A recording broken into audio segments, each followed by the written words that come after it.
Welcome back, students. Just now I told you that socialism spreads like anything throughout the Europe, slowly, but later with a great speed.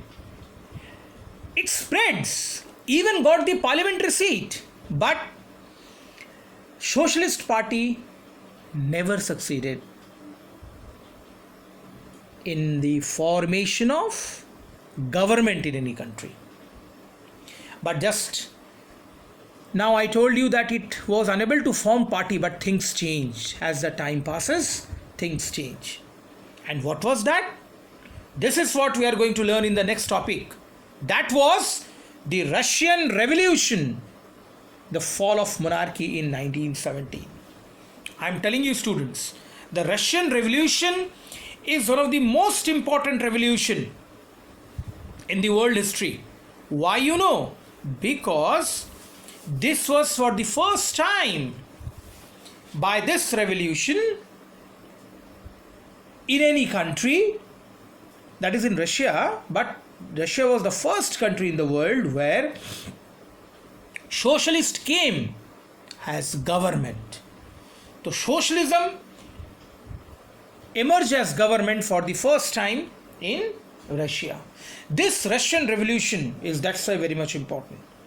Russian Revolution is also important because this was for the first time, shows how the common people together fought against the monarchy.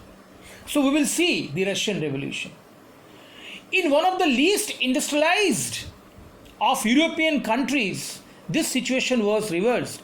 Socialists took over the government in Russia through the October Revolution of 1917 and the fall of monarchy in 1917, and the events of October are normally called as the Russian Revolution.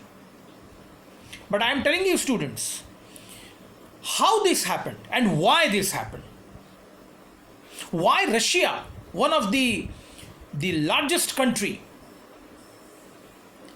and a strong monarchical country where monarchy established for such a long period of time, how this country suddenly converted into socialist and came under socialist government. So this was a matter of concern.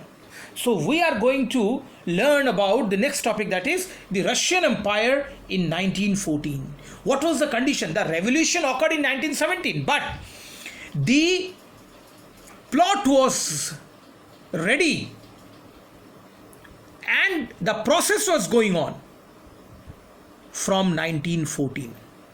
Just consider the date, 1914, the starting of the First World War.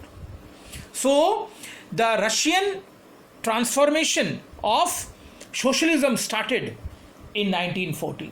In 1914, Tsar Nicholas II ruled Russia and its empire.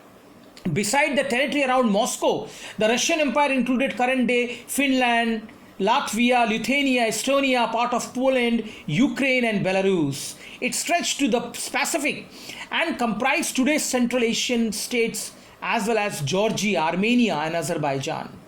The majority religion was Russian Orthodox Christianity, which had grown out of the Greek Orthodox Church. But the empire also included Catholics, Protestants, Muslims and Buddhists.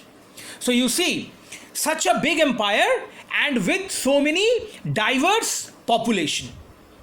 So such a big empire and with this diverse population, they made it possible. What? The Russian Revolution and the coming up of socialist government. So how all this happened? So for this, we have to go through now the economy and society of Russia.